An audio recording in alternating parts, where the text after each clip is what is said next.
നമസ്കാരം, എല്ലാവർക്കും കേരള കരിയേഴ്സിൻ്റെ യൂട്യൂബ് ചാനലിലേക്ക് സ്വാഗതം.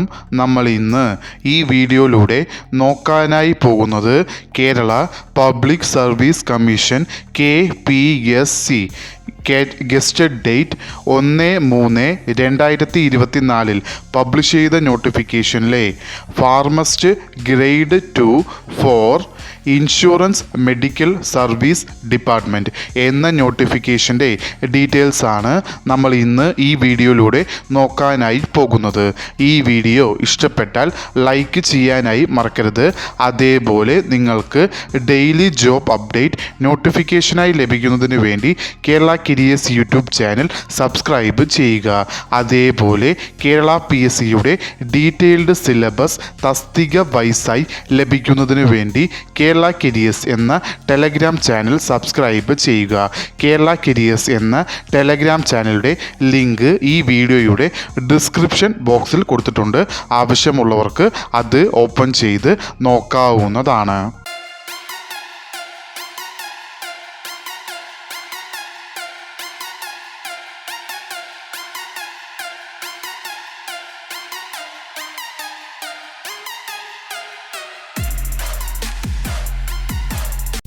കേരള PSC പബ്ലിഷ് ചെയ്ത നോട്ടിഫിക്കേഷനിലെ കാറ്റഗറി നമ്പർ 012/2024 വിളിച്ചിരിക്കുന്ന ഡിപ്പാർട്ട്മെൻറ്റ് ഇൻഷുറൻസ് മെഡിക്കൽ സർവീസ്. വിളിച്ചിരിക്കുന്ന തസ്തിക എന്ന് പറയുന്നത് ഫാർമസിസ്റ്റ് ഗ്രേഡ് 2.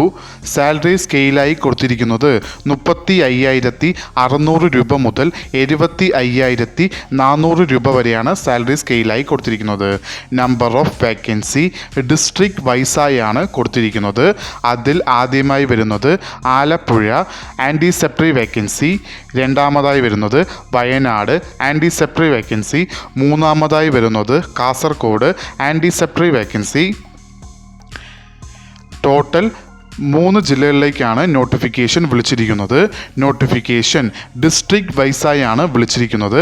അതിൽ ഡയറക്റ്റ് ജനറൽ റിക്രൂട്ട്മെൻറ്റ് നോട്ടിഫിക്കേഷനിലാണ് ഇത് വരുന്നത്. Method of appointment direct recruitment ആണ്.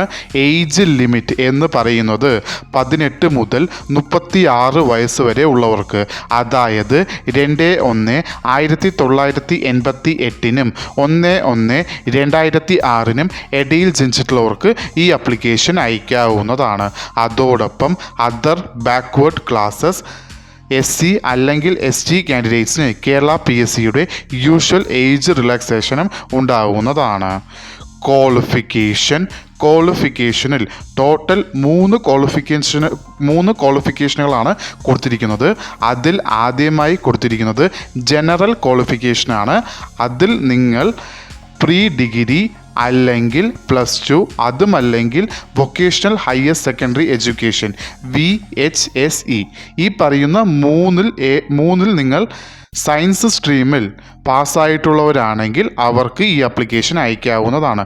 നിങ്ങൾ പ്രീ ഡിഗ്രിയോ +2ഓ VHSEയോ ഏതെങ്കിലും ഒരെണ്ണത്തിൽ സയൻസ് സ്ട്രീമിൽ പാസ്സായിരിക്കേണ്ടതാണ്. ഈ ആദ്യത്തെ ക്വാളിഫിക്കേഷന് ഈക്വലൻ്റ് അല്ലെങ്കിൽ ഹയർ ക്വാളിഫിക്കേഷൻ, അതായത് +2 സയൻസിന് ഈക്വലൻ്റ് അല്ലെങ്കിൽ ഹയർ ക്വാളിഫിക്കേഷനായി അക്സെപ്റ്റ് ചെയ്തിട്ടുള്ള ക്വാളിഫിക്കേഷനുകൾ എന്ന് പറയുന്നത് ഒന്നാമതായി വരുന്നത് +2 ടെക്നിക്കൽ, രണ്ടാമതായി വരുന്നത് +2 കമ്പ്യൂട്ടർ സയൻസ് ഓപ്ഷണലായി പഠിച്ചിട്ടുള്ളവർ, മൂന്നാമതായി വരുന്നത് CBSE 12th സയൻസ് പഠിച്ചിട്ടുള്ളവർ, നാലാമതായി വരുന്നത് VHSE മെഡിക്കൽ ലബോറട്ടറി ടെക്നീഷ്യൻ, അഞ്ചാമതായി വരുന്നത് VHSE maintenance and operation of biomedical equipments, ആറാമതായി വരുന്നത് VHSE ECG and audiometric technician, ഏഴാമതായി വരുന്നത് VHSE അഗ്രികൾച്ചർ പ്ലാന്റ് പ്രൊട്ടക്ഷൻ, എട്ടാമതായി വരുന്നത് VHSE ഡൊമസ്റ്റിക് നഴ്സിംഗ്, ഒൻപതാമതായി വരുന്നത് VHSE creche and pre school management, പത്താമതായി വരുന്നത് VHSE agriculture fruits and vegetables, 11ാമതായി വരുന്നത് VHSE agriculture nursery management and ornamental gardening. ഈ പറയുന്ന 11 ക്വാളിഫിക്കേഷനുകളും +2 ഇക്വലൻ്റ് അല്ലെങ്കിൽ ഹയർ ക്വാളിഫിക്കേഷനായി PSC അക്സെപ്റ്റ് ചെയ്തിട്ടുള്ള ക്വാളിഫിക്കേഷനുകളാണ്. ഈ തസ്തികയ്ക്ക് രണ്ടാമത് ക്വാളിഫിക്കേഷനായി കൊടുത്തിരിക്കുന്നത് ടെക്നിക്കൽ ക്വാളിഫിക്കേഷനാണ്. അതിൽ നിങ്ങൾക്ക് ഡിപ്ലോമ ഇൻ ഫാർമസിയോ അല്ലെങ്കിൽ അതിന് ഇക്വലൻ്റോ നിങ്ങൾ പാസ്സായിരിക്കേണ്ടതാണ്. ഈ അതായത് ഇക്വലൻ്റ് അല്ലെങ്കിൽ ഹയർ ക്വാളിഫിക്കേഷനായി PSCക്ക് DPharmആയി കൊടുത്തിരിക്കുന്നത് ഒന്നാമതായി വരുന്നത് M.Pharm ഫാർമസി, രണ്ടാമതായി വരുന്നത് ഫാർമ-D ഫാർമസി. ഈ 2 ക്വാളിഫിക്കേഷനുകളും ഡിപ്ലോമ ഇൻ ഫാർമസിക്ക് ഇക്വലൻ്റ് അല്ലെങ്കിൽ ഹയർ ക്വാളിഫിക്കേഷനായി വരുന്ന ക്വാളിഫിക്കേഷനുകളാണ്. അതോടൊപ്പം നിങ്ങൾക്ക് മൂന്നാമത് ക്വാളിഫിക്കേഷനായി കൊടുത്തിരിക്കുന്നത്, അതായത് ഈ തസ്തികയ്ക്ക് മൂന്നാമത് ക്വാളിഫിക്കേഷനായി കൊടുത്തിരിക്കുന്നത് കേരള സ്റ്റേറ്റ് ഫാർമസി കൗൺസിലിൻ്റെ രജിസ്ട്രേഷനും നിങ്ങൾക്ക് ഉണ്ടായിരിക്കേണ്ടതാണ്. ഈ തസ്തികയ്ക്ക് ടോട്ടൽ 3 ക്വാളിഫിക്കേഷനുകളാണ് വേണ്ടത്. ഒന്ന് +2 സയൻസ് സ്ട്രീമിൽ പാസ്സായിരിക്കേണ്ടതാണ്. രണ്ടാമതായി ഡിപ്ലോമ ഇൻ ഫാർമസി ഉണ്ടായിരിക്കേണ്ടതാണ്. മൂന്നാമതായി കേരള സ്റ്റേറ്റ് ഫാർമസി കൗൺസിലിൻ്റെ രജിസ്ട്രേഷനും ഉണ്ടായിരിക്കേണ്ടതാണ്. ഇതിൽ ഒന്നാമതിന് ക്വാളിഫിക്കേഷനും രണ്ടാമത്തെ ക്വാളിഫിക്കേഷനും ഇക്വലൻ്റായി വരുന്ന ക്വാളിഫിക്കേഷനുകൾ ഏതൊക്കെയാണെന്ന് ഇതിൽ സൂചിപ്പിച്ചിട്ടുണ്ട്. അത് ഇല്ലാത്ത പക്ഷം ഇക്വലൻ്റ് അല്ലെങ്കിൽ ഹയർ ക്വാളിഫിക്കേഷൻ ഉള്ളവർക്കും ഈ ആപ്ലിക്കേഷൻ അയക്കാവുന്നതാണ്.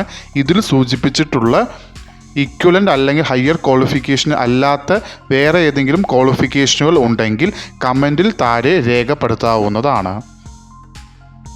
Application eligibility male and female candidates 2 പേർക്കും ഈ ആപ്ലിക്കേഷൻ അയക്കാവുന്നതാണ്.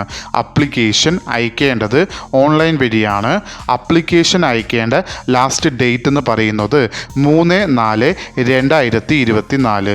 ഈ നോട്ടിഫിക്കേഷൻ്റെ കൂടുതൽ വിവരങ്ങൾ അറിയുന്നതിനായി നിങ്ങൾ സന്ദർശിക്കേണ്ട വെബ്സൈറ്റ് www.keralapsc.gov.in എന്ന വെബ്സൈറ്റ് സന്ദർശിക്കാവുന്നതാണ്. ഈ വീഡിയോ ഇഷ്ടപ്പെട്ടാൽ ലൈക്ക് ചെയ്യാനായി മറക്കരുത്. അതേപോലെ നിങ്ങൾക്ക് ഡെയിലി ജോബ് അപ്ഡേറ്റ് നോട്ടിഫിക്കേഷനായി ലഭിക്കുന്നതിന് വേണ്ടി Kerala careers YouTube channel subscribe ചെയ്യുക. ഇതുവരെയും കേരള കരിയേഴ്സ് യൂട്യൂബ് ചാനൽ കണ്ട എല്ലാവർക്കും നന്ദി, നമസ്കാരം.